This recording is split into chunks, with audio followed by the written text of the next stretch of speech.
Welcome to the Bread and Cup podcast hosted by Corey and Shauna Burris. They are a former pastor, a college teacher, and Pacific Northwest coffee lovers. Mostly, they are Jesus followers who find themselves in lots of interesting conversations with non-Christians, former Christians, wondering Christians, and young adults from all kinds of backgrounds. And we want to invite you into those conversations. The Bread and Cup podcast is a place for real talk about the Bible, life, and what it takes to move beyond the easy answers. So let's grab a cup and join the conversation. Welcome to the very first Bread and Cup podcast. I'm Shauna. And I'm Corey. And each week, our show is called Bread and Cup. So we will introduce what's in our cup and what's in our bread, or what is our bread. This week, we had an awesome friend drop off some fresh cinnamon rolls. And so we're enjoying those. And because we are in the Pacific Northwest, we are enjoying a Starbucks Veranda Blend coffee, which is in our backyard. And I'm not a big Starbucks fan typically, but this is actually pretty good for Starbucks. Yeah, it's a blonde roast, and we tend Asterisks. to like that at Starbucks. If we're drinking Starbucks, we're typically drinking their blonde, right? Right. Yeah. And so today, as we enjoy cinnamon rolls as our bread and Starbucks as our cup, we're going to talk a little bit about who we are as Corey and Shauna and how Bread and Cup came to be. Yeah. It's been an interesting journey. So a little bit about us from our past that kind of has led to where we are right now and why we started a podcast, why we think it's why we discuss the things that we do was we met in Bible college, which many Christians have, right? Like most people that grew up in evangelical church, a lot of them went to Bible colleges or went to Christian Bible colleges. We were the typical couple where I was a youth pastor or a pastoral major, and Shauna was a music major. I was a church music major. Yes. Like a full good. disclaimer, one of our children is exceptionally musically gifted, which I think back affirms the fact that I tried to do that. I am not a musician. I don't think that's totally true, but that's the But way. I'm good on stage. Right. So, but we grew up, I grew up in a Christian family. I grew up my entire life, grew up in the church, different types of church. I went Baptist, Assemblies of God, and everything in between, non-denominational. Yeah. And so I had always grown up in the church. One unique thing about me though, like I think I had the opportunity to have people around me where I could ask questions. And I asked a lot of questions of people. I remember sitting down with a pastoral friend of mine. My family was moving, and so I lived with them for a couple of months, and I would ask him the most stupid questions. I'm sure he rolled his eyes later about what a high school student asked, but I had questions about everything from like, what does this mean? Why is this say this? What is God angry? What is this going? And sometimes he had answers, and some of those I still hold to, and some of them I maybe have challenged a little bit since then, but it was really great to have somebody that would listen to me throughout my entire life. And so I brought that into college, and I remember having discussions with people in college about that. So Yeah. This type of discussion, I think, is one of the hallmarks of who you and I are as a couple, right? So we met, we started dating. We say we started dating. We didn't actually elect that. Our friends took pity on us and told us we were dating each other. And I have to say they nailed it. It worked out great. Forever eternally grateful to them for sort of pushing us towards each other. I love being married to you. We have an awesome life. And I think the first time I realized that I liked you was because of a deep discussion. We stood on the bridge. in Minneapolis. Minneapolis, the Stone Arch Bridge, and we started talking, and all of our friends just left us there. And we talked for well over an hour. And that to me is, it's such a high value. It's what drew me to you in the first place. And I have the opposite sort of story from you, right? My parents were not Christians when I was born, and certainly not up until the time I was in school, when my father is still an atheist. He is a scientist. He's brilliant, and he very much values sort of creative thinking, higher order thinking. And so my mom became a Christian in the midst of my parents' dissolution. And so I had this sort of interesting upbringing where... For those of you who don't know, disillusionment is is a a divorce. I hate the word divorce. I hate even saying it. And so, yeah, I walk around it. But so my mom, she was also always very willing to embrace my questions, although I think I had more than she ever knew what to do with. But she and my dad worked really hard to make sure that both of them had voice, that I respected and loved both of them. I knew that they each cared very much about me. And so my mom really fed my faith. She took me to church. She, she modeled what it looked like to be someone who becoming a Christian in their 30s and discovering what Jesus was about. And then my dad was and remains the sort of the opposite perspective. He would challenge me on, well, why do you think that way? Don't you know the Bible is X, Y, and Z? Don't you understand that out in the big, wide, real world, that principle or that perspective? So while I was raised almost entirely in an Assembly of God environment, which is a evangelical, pretty conservative, especially in the In the small town I Midwest, grew up yeah. in the Midwest, absolutely no drinking. You wouldn't even spell HELL. You would say HE double hockey sticks, right? Like there could have been an element of legalism there. And I think some of my peers, my cohort that were raised in that church, they might say that that's how they experienced it. I did not. I found that environment to be really encouraging. People were kind to our family despite being sort of a strange, single mom household that wasn't that typical in evangelical churches in the 80s. But my dad would push me. Everything that the church taught me, he would force me to defend from a very scientific, genuinely high school level debate team perspective. And so what that did is meant that I had to think critically about my faith when I was 10, 11, 12 years old. And I still highly value thinking critically about my faith and frankly about everything. And Yeah. it's And we brought that into our marriage together, Yep. and we've been married 22 years now, almost. Yeah. And June. yep. We have And 3 kids. we have 3 kids, and we even now will debate things even between each other, even with your dad or with even our family. And Yeah. we've talked with people in church. And I say debate, we don't mean it as in like we fight about it, but we have discussions and we challenge each other Yeah.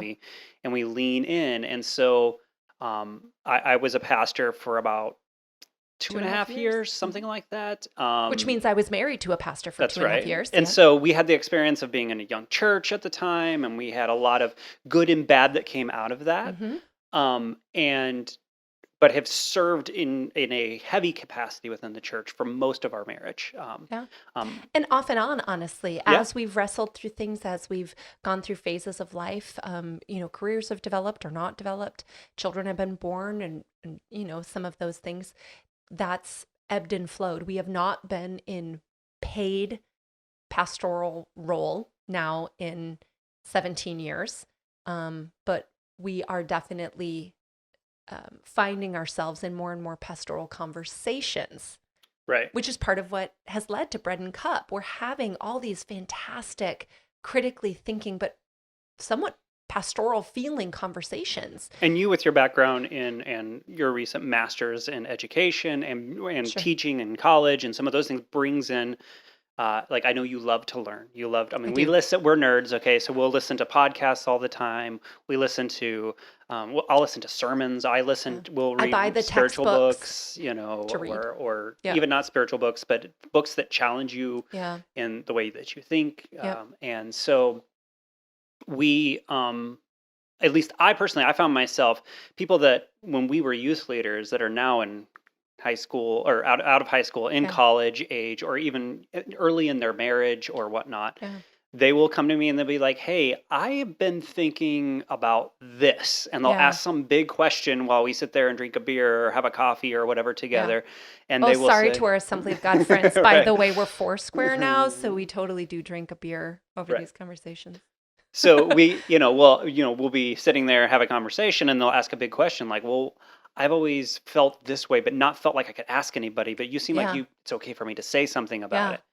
And I'll be like, "Okay, well, let's talk about that. Yeah. Why do you feel that way? Where are you going with that?" And I think that you and I have asked a lot of those questions of ourselves. Yeah. I know some of the things. My faith has evolved, if you will, over time, and as I understand more and I become more secure in my faith, I'm willing to to explore more of what my faith means to Yeah. me. Now, I also hold really solidly to these certain principles, and that's Right. important to me because I think that is part of faith, right?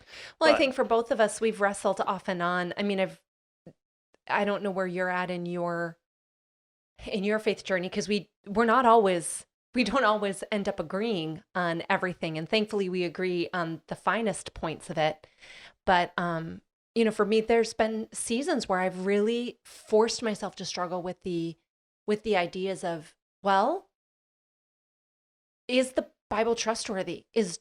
Was Jesus a real person? And if he was he the way I thought he was? And in those questions, coming to the place where there's a few things that I feel really sure about, and they're the reason I'm willing to have faith, or that I could say that I'm a person of faith, or that I'm a Christian. But in those wrestlings, I've come up against a whole lot of things where I've had to say, I think I understand that. I'm comfortable with where I'm sitting, but I know I have a lot of room to go. And then there's some things where I'm just, yeah, I really just don't even know about that. But I know enough about the core things. There's enough that I trust about what I do know that I'm willing to leave some things pretty nebulous, as long as I'm continuing to learn about them. And there are such brilliant people out there that know so much more than either of us.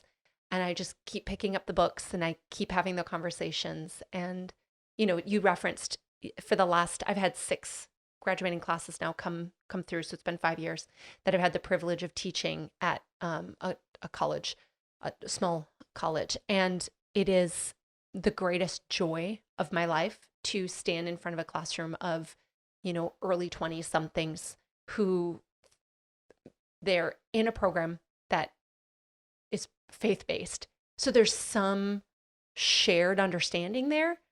And then to sort of explode their preconceived concepts, and then walk with them as we figure out, as we wrestle through those hard conversations, and as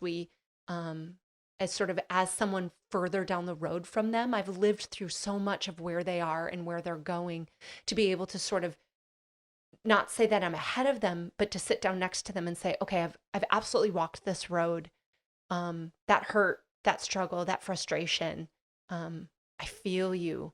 And not give them a pat answer, but be able to have a conversation about, well, what are you feeling? And what are you hoping for? And then sharing a little bit about what I was hoping and feeling in the similar situation, not to solve their problem or give them an answer, but to invite them a little further along on the journey than maybe they would have gotten Yep. without those hard conversations. And I think that's the big piece, is the conversation, right? Yeah. Listening and hearing what people have to say. And I think so many people have felt cut off by either other people, other Christians, believers, Yeah. non-believers across the board, and feel like they can't come out and say, I feel this way, and I'm Yeah. struggling with this, and I'm wondering about this. They feel like they're either told, well, no, sorry, that's just the wrong way to think, and they don't know what to do. And so Yeah. opening up the door of conversation is what we're trying to do, right? Yeah. I'm sure you will hear this story, but I had a really good friend of mine, and he said to me one time, I'm struggling with this, and this, and I said, that's great. And he was like, what? And I was like, yeah, because I think that we have to wrestle through this Yeah. to understand what we are and when we're going to end on Yeah. the other side. And I think the idea of conversation is part of where we get the name Bread and Cup, Yep. which is about this idea of so much. The reason there's a Food Network out there, the reason that there's all these travel shows just show food on them, is because Yeah. so much happens when you sit down with the bread and cup. And yes, there's the parallel to communion, Yeah. and there's the Absolutely. parallel, which we find to be very, such a core piece of our faith. Right. But also there's an element of so much is when you share food and drink together, so much more is shared with each other, Yeah. right? You're more willing to sit there for a long period of time and talk with the person Yeah. across from you. It's about inviting, for us, so many of these conversations actually happen at our breakfast nook table, right? Or our kitchen table. And we bake, or I bake the things, and you make the coffee, and we share them. There's something welcoming and lingering. Exactly. When you're sharing a meal, there's a lingering aspect. We're not here to answer a question and shuffle out the door. We're here to wrestle on the journey with you, and we're going to eat and we're going to drink with you. And in our lives, that also means communion, because we are Christians, but we don't expect that the bread and the cup we share with the person in front of us is communion for them. Right. Because the richest and the best conversations happen when we don't have identical perspectives. But both sides are valid and both sides are important. And I love the conversations when people feel free to be wholly honest about what they're struggling with or what they hate about what they think I believe. And this is an opportunity for us and for you to hear a Christian perspective on big topics. There is always this ongoing dialogue of what does faith mean to us and how does it live out in our lives? It is just kind of how we have wrestled with our faith, wrestled through what we believe, raised our kids, all of those things. And we thought we would just kind of open the door, open a conversation with those of you out there that are willing to listen.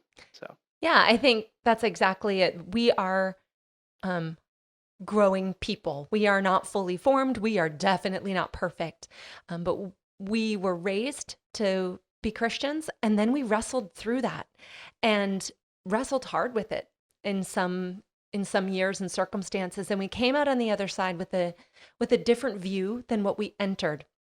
And I think that makes these conversations interesting because we understand what's happening in the church sphere.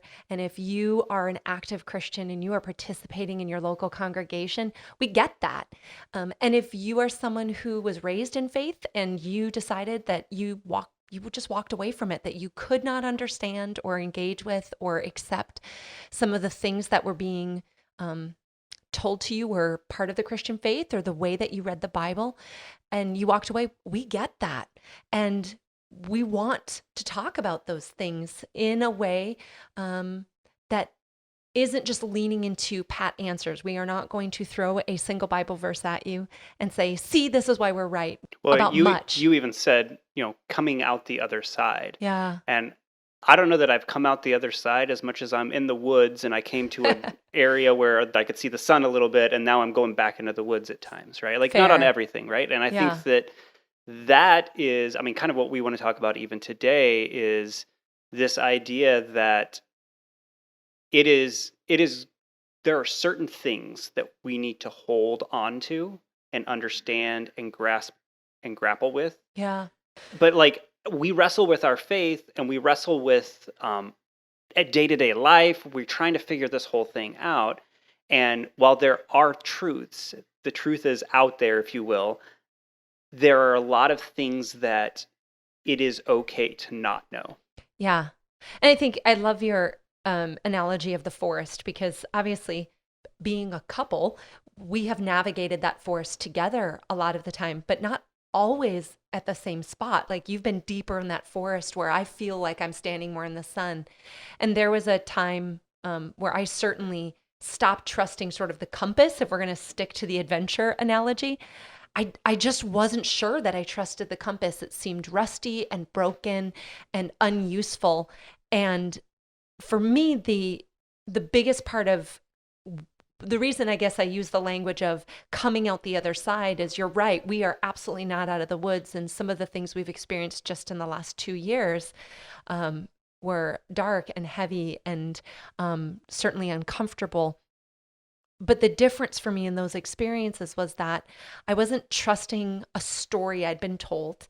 I wasn't trusting my own good efforts to get gold shiny stars within sort of our church environment. I had reached a place where I absolutely just trusted the character of God, who Jesus says he is. And I didn't know where I landed about a lot of the other stuff. But once I reached the place where I'm like, no, there has been too much evidence in my life and in the lives of the people that you and I have, befriended and been involved with over the years. There's too much evidence that Jesus is who he says he is, and that he is actually worth modeling my life after and worth, pursuing and finding. even if I do that really imperfectly. And so for me, that's sort of it. Yes, the woods, but it's that idea of I think I know how my compass works, and I'm trusting the direction it's giving me, and I don't always know what else is going on. Well, and that's ultimately faith. Like I'm with you. I'm I'm in the woods on some things even today, and Yeah, I'm out of the woods on other things and in a kind of an open area, and I think I have a good grasp of it. But as yeah, history has served and taught me, I look back at myself where I was 10 years ago, 3 years ago, yeah, 5 years ago, whatever it is, and I go, man, if I looked at myself today, I would think I was a bad Christian, or I would think I was a sure, different type of person than I actually am. And yeah, so I think the point is that it's okay to live in that place, in that it be in the woods at times on yeah, things, but there is a compass, right? yeah, Like there is a true north. And um, me not being able to see what true north is doesn't make true north not exist, right? And totally, I think yeah, that, I mean, one thing that you probably will hear as we continue to talk about topics and any discussion that we have is that there there are things that we must hold on to, and one of those is faith, right? And yeah, we talk a lot about, I mean, you and I talk a lot about this. Is I think the church in many ways taught us to have faith of something happening, the Bible, right? Like have yeah, faith that the Bible is truth, that it is infallible, that it is all of yeah. those things. What it And that heaven is coming. That and was that a big heaven is, one that we yeah, grew up yeah, in. Yeah, or all, like, I mean, if you think of all the doctrine within the church and within our within kind of the culture that is the church, yeah, there are a lot of things that we are taught to just believe, and yeah, we are told that that is what faith is. yeah, And I don't I've as I get older, I start going, I don't know that that's what faith is. What faith is trust in something, yeah, trust in someone, in this case Jesus, right? right. And who God is. We trust that will that he is who he says he is, Yeah, that there is truth, that the Bible is truth, right? yeah, And that's different than trusting of something. And it starts transitioning whether or not you want to believe that there was a guy that got swallowed by a whale and that that's what you're going to hold on to, and whether or sure, not they found Noah's Ark at the top of a mountain, in the Middle East, and how if that isn't true, then Noah's Ark never happened. And so there's no right, point to all of these words. right. Or if you have faith in who God and Jesus are and who they have taught us to be and Yeah, what that means for our lives. And I think there's a difference in those things. yeah, yeah. I mean, there's certainly, well, again, we've taken so much of this journey together that we're Yeah. naturally going to agree. Although, in fairness to the people we're in this conversation with, we don't actually agree on everything, No. and that's okay because we're both standing in a place where we know that we are Christians. We do follow Jesus. We do believe the Bible is true, and we also both happen to believe that um, that when we start at that place, that we get to wrestle out the rest of it, and that's just part of discovery. And um, for me, I think when I try to explain what the faith journey feels like from my side of things, because I agree with you that if the Shauna from 10 years ago would see the Shauna today, um, she might be surprised by who I am. Um, Hopefully in some good ways, like, yay, still fit in my jeans, and maybe in some not so great ways where she does feel like maybe I've neglected something that really mattered to her. Um, but I see that in our relationship, right? Like when we became a couple, we had really specific ideas of how life was going to unfold and the kind of our dreams and our plans, and thankfully we had great people around us, so we knew that we needed to be in alignment, right? We needed to have a shared set of values and beliefs and hopes and goals so that we could move forward as a cohesive unit. But that it took us all of 2 years of being married before our cute little plan was out the window. And maybe it was 4, but it did not take long before we started to realize that oh man, yeah, it was so great for us to value this and value that and think this is wonderful. But we reached a point where we had to decide what it was that we were actually in that for. And we decided we were in it for each other. And that discovery was going to have to be part of it because neither of us were static. And that's been so useful for me because I trust you and I love you. And we've had such a fun, interesting, marriage that for me, that's a little piece to hang on to of when I begin to wrestle with the faith part of it, I can see, oh, that's actually okay. It's okay to wrestle with some of that stuff that I read in the Bible or some of the ways that I see the church behaving, because there are things that aren't great and we can acknowledge that and then move past it.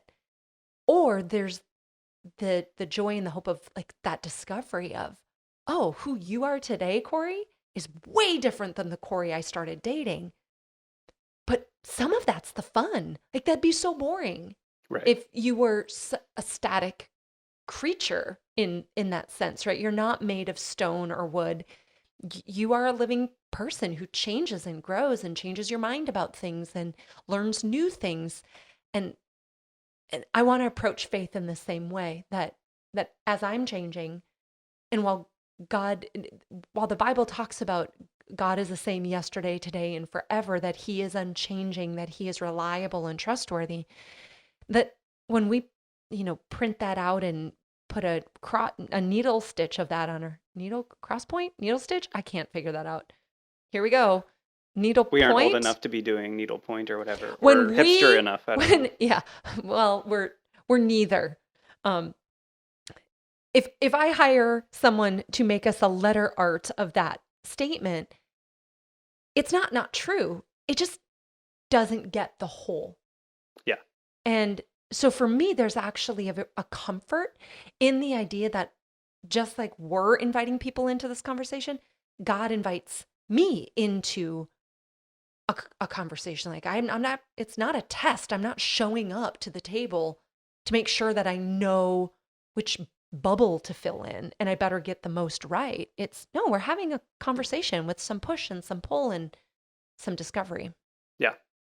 And I think that kind of encompasses it, this idea that for a long time, people viewed belief and faith as not relational. And we always talk about, oh, it's about a personal relationship with Jesus and all that stuff. Yeah. But sometimes that becomes a cop-out, I think, in some ways, in the way Yeah. that we view our relationship. But there's a lot of truth in the concept of that. Sure. And that is that relationships, there is a flow to them in Yeah. a sense. And I think that a lot of ways our relationship with God, it's us discovering more and more and more about him and who his character is Sure. and who he is, and us going, I'm going to trust into that. I'm going to invest into that. I'm willing to dive into that piece of my relationship with him. Yeah. Whereas you may not even known that you needed to do that before. Yeah. And so, Oh,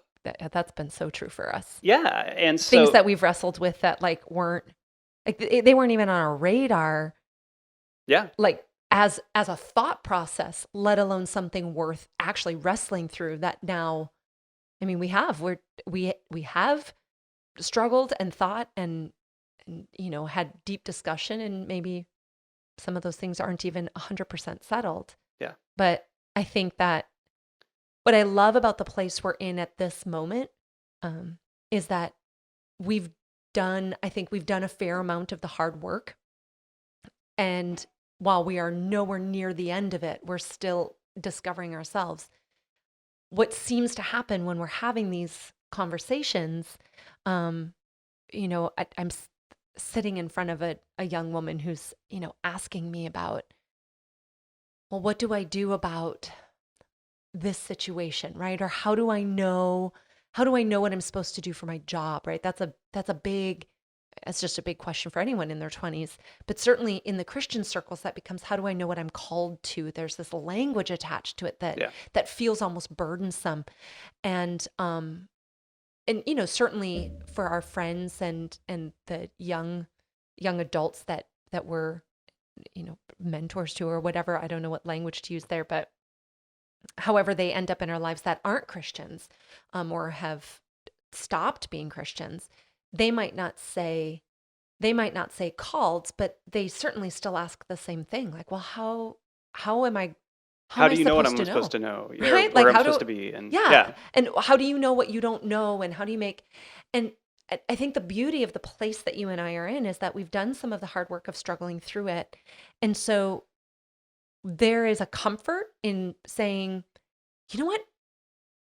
I'm not actually 100% sure, but I feel sure enough about how to have this conversation that I'm willing to keep talking to you about it. So Yeah. I don't necessarily know the answer to your conundrum. Wow, that was a weird old word, huh? Conundrum. I don't necessarily, yeah, I don't think it's an old word. no? Okay, Just good. a word. We're going to pull it back out. I don't necessarily know the answer to that, but man, am I familiar with the idea of taking this idea and figuring out, well, what's in that? Like, what are we actually asking when we ask that question? And so I'm really excited to hear more of those. I always love these conversations. I get to have at least a couple a week, and it's my favorite to hear people, processing what they believe about themselves and what they believe about the world. And Well, and I had a conversation with somebody actually the other day, and it was a couple weeks ago now. But he and I were sitting down, and we were talking, and we do this pretty regularly. And one of the things he said to me was, "Hey, I have a question for you." And he was talking about, I think we were talking about end times or something along those lines. And he oh, just said, "Hey, here's my question. Here's what I think." And he goes, "I put it out there that I was wrestling with this idea or this thought." yeah, And he had people like coming around him from church or from wherever, like people that were influenced, that were his age, that influenced his life in a lot of ways. yeah. And they were like, "Oh, how can you doubt, or how can you have a different point of view on Oh, this than other wow. things?" Yeah. And he was like, "So what do you think?" And I was like, "I want to be honest with you, I have no idea." And I'm okay with that. And I think Yeah. that is ultimately what we don't accept a lot of times within church and faith communities, is this idea that, I don't know, like it's okay to not know Well, the and you answer do to. know. I mean, you don't Well, I have a you don't formed know. opinion, Yeah. but Well, but I'm also like, I mean, there's a lot of things that you and I talk about, and in sure. terms of things that the church wrestles with, and people individually wrestle with, Yeah. and politics wrestles with, Ugh. that becomes this thing where we all have these definitive answers, and we stick Yeah. our post in the ground, and we're like, "I know what this is, and Yeah. how dare you come against it?" And as I get older, I start going, I think I know what it is, and I feel pretty sure about this, Yeah. but I don't know exactly how that all is going to play out, Yeah. because I used to think this thing over here. I remember I was in Bible college, and I remember I having remember that. I know you were Yeah. there. I was there. And I remember sitting in a hallway, and I don't remember what we were talking about. It was something like really boring, like transubstantiation or something like Ooh, that. Yeah, let's sounds never like, talk about that. yeah. Well, Okay. we're never going to again. But while we were sitting there talking about it, the one person piped up that he knew exactly how it was going to work.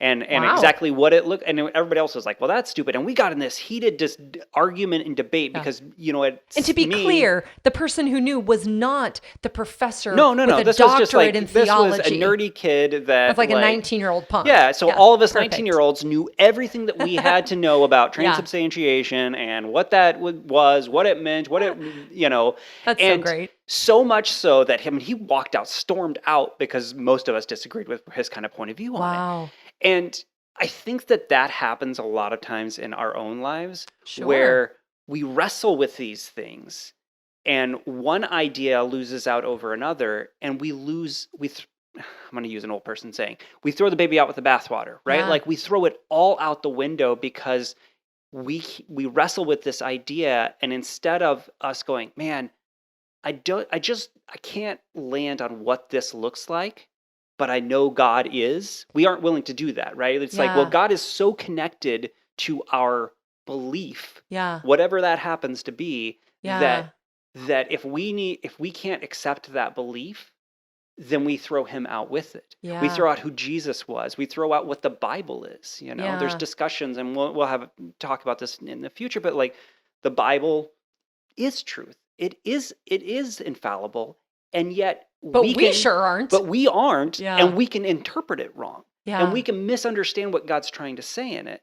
Yeah. And instead of us going, man, maybe I just don't get this right now, and I need to sit that to the side and wrestle with this now and go back into the forest, we Yeah. go, Whole I thing don't- must be wrong. yeah, the whole thing, I'm Yeah. out. This whole thing, I'm just going to burn the whole place down. Yeah. And I think that is it is a dangerous thing, and something that I've been tempted to do. I Totally.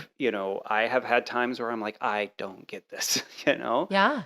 And And those things can feel, I mean, especially there's been a few things we've wrestled with that were sort of easily sorted, right? Like we kind of landed on something where it didn't feel painful. It didn't feel like we were risking our friends or our, Right. position in our faith community or, whatever, our influence to wrestle with them. And then there has been those things where it feels like if I question this, I'm literally questioning the foundation of my belief.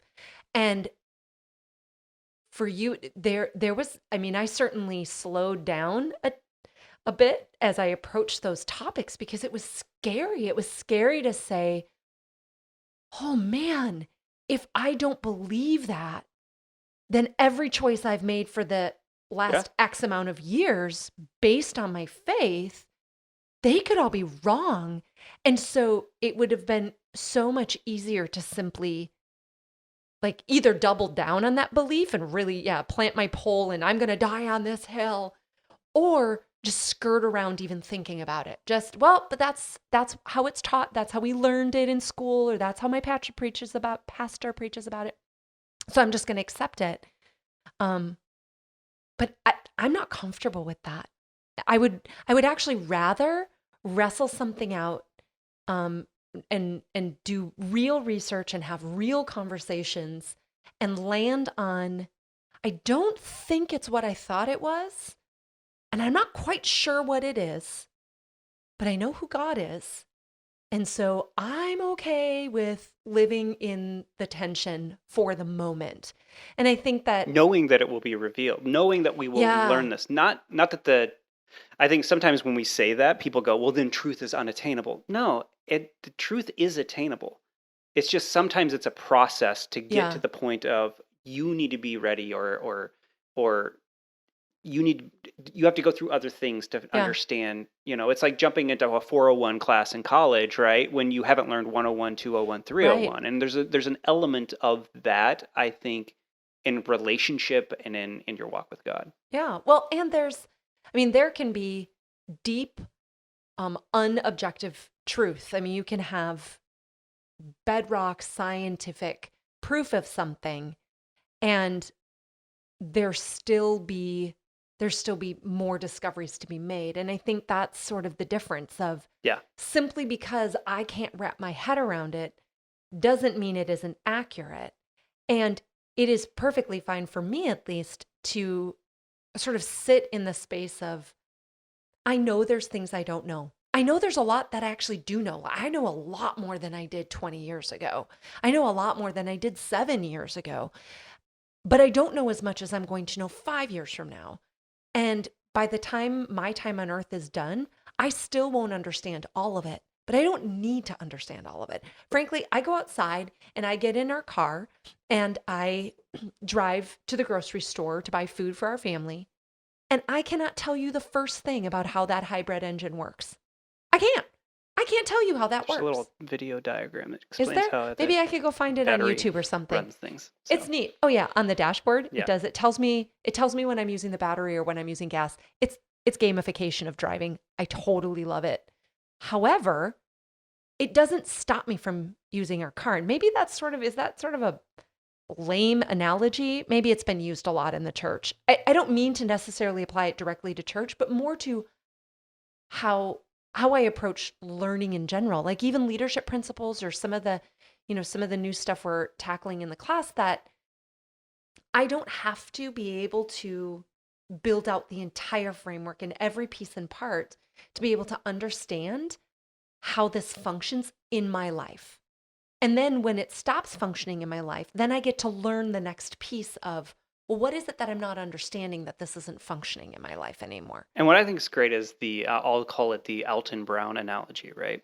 Oh You man, know, we cooked a love me lot. some We good cook a eats. lot, and I love to cook. I love like putting food You're very together, and good I at know, oh, cooking. this is good with Yep, this, and this is good with this. But yep, there's actually a science behind why that happened. I remember yeah, we started watching Good Eats when we were younger, yeah, and we would watch it, and we would learn the reason why those things were good together, why your yeah, tongue like appreciated like certain yeah, flavors with other flavors, and how it all worked, and all of this yeah, stuff, and why we did the certain things that we did. We put them together and whatnot.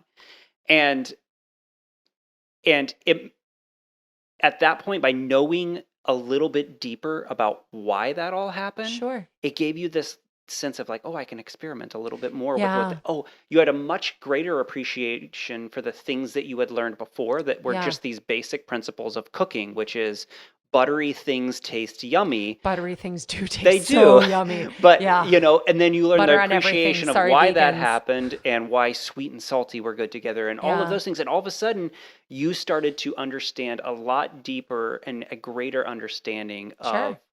of how cooking worked. I Yeah. think the same holds true in our faith, right? We when we are young, we have the little felt things that they put up in, Flannel boards. they don't Oh, have those did you anymore. just date us? Yeah, a little bit. But when we were Holy kids, moly. like they would do, we'd talk about Jesus, and he had his little he had a little blue sash and a white gown, Always. And he was a white guy. He was always a white Yeah. guy, which was, Well, well, so are we. So, so I I guess mean, I'm that not made a us feel guy, better. but But and he was always the tallest, disciple, walk in with his 12 disciples, and yeah, we learned these basic principles. And the principles behind what we were learning was not wrong, right. but if we do not grow in our faith, if all we do is stick with those original principles, we are going to have a much lesser experience and relationship with God in the long run. Yeah, And it's the same idea of dive in, go, okay, Jesus, I know who you are. I believe who you are. God, I know who you are. I know the word of God, the Bible, if you will, has purpose for me. yeah, Let's get something out of this and yeah, figure out what that is. And yeah, and even if you're somebody that hasn't subscribed to faith, right? Like you are not a Christian, you do not believe in Jesus, yeah, but you're dancing around it. Looking at the Bible and going, man, I wonder if there's something I can learn here yeah, about myself and learn about this character, this God, this Jesus, and what would that mean to my life if I was to go all in just a yeah. little bit? I'm going to understand a little bit more.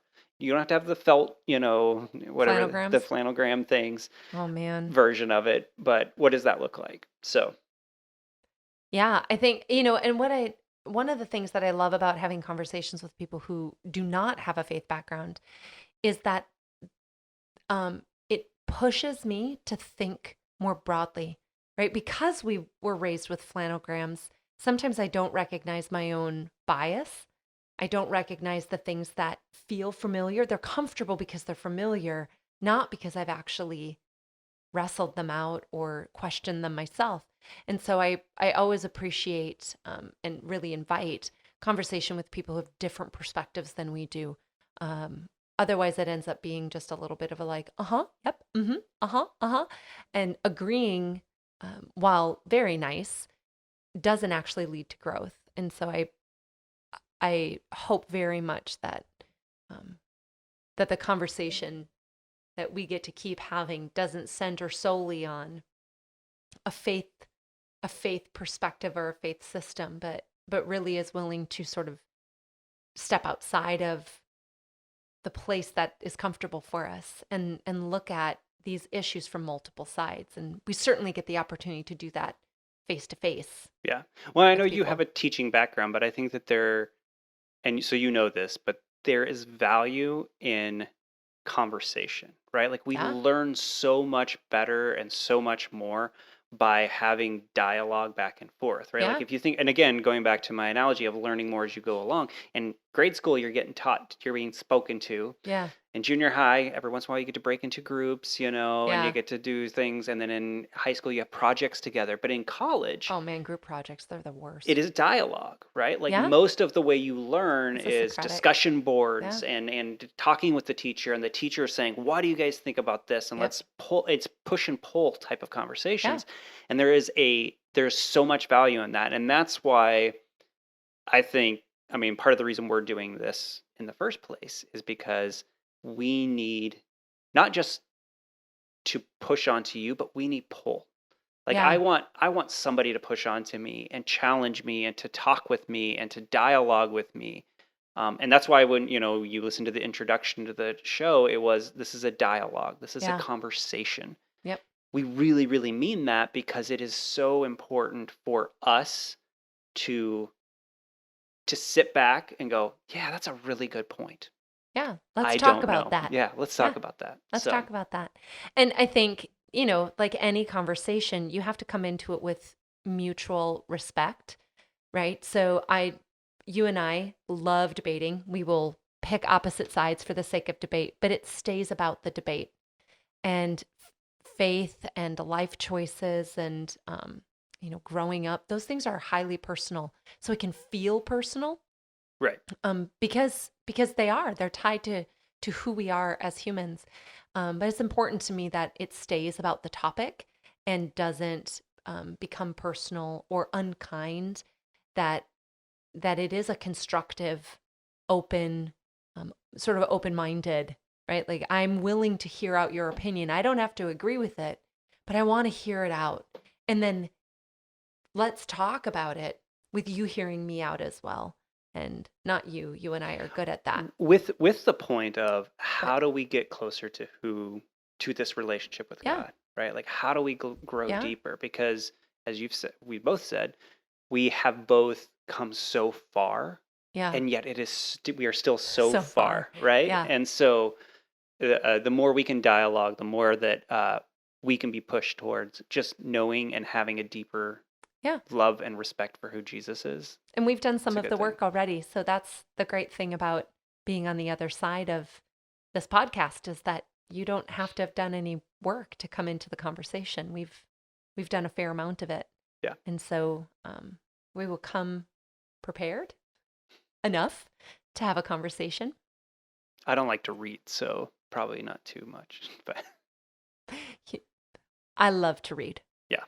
I read more than, well, you You can should. never read more than you should. I love to read. I read all the time. I love doing research.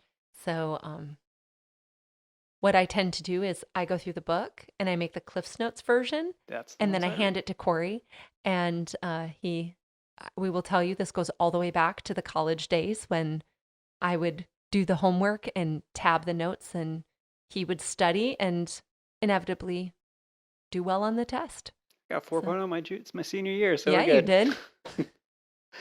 Anyway, You had a wife at home making sure you were hitting the That's true. books. so again, we want to open up the dialogue, and this is our first kind of go at it. We're trying to learn. Hopefully we will be better at this at the end of this than we were at the beginning of this. But our goal is to be grounded in what we know. Yeah. And be open to have conversation and realize we just don't know as much as we think we do. Yeah. So, And why that doesn't have to be the end of our faith. And that is, to me, the most important point. Yeah. That I know enough to know that my faith is real and that it is worth, orienting my life around it. And I also know that I don't know everything. And so I want that to be, I know enough to know what I'm sure of. And I'm comfortable enough in what I'm sure of to be very willing to engage in, a sort of open-handed conversation about everything else. And I don't need the people in conversation with me to agree with me or have the same perspective. In fact, I value when they don't. Well, this was a great conversation. So glad you could join us. We would love to hear from you, your questions, your thoughts, or your suggestions for future topics. You can reach us at Bread and Cup Podcast on Instagram and Facebook, or at thebreadandcuppodcast.com. There we have a blog, and we have links to those social pages. We'd love to hear from you soon. To join the conversation, like and subscribe, then find us on Instagram at Bread and Cup Podcast. You can also find us at our website and other social platforms linked in the show notes.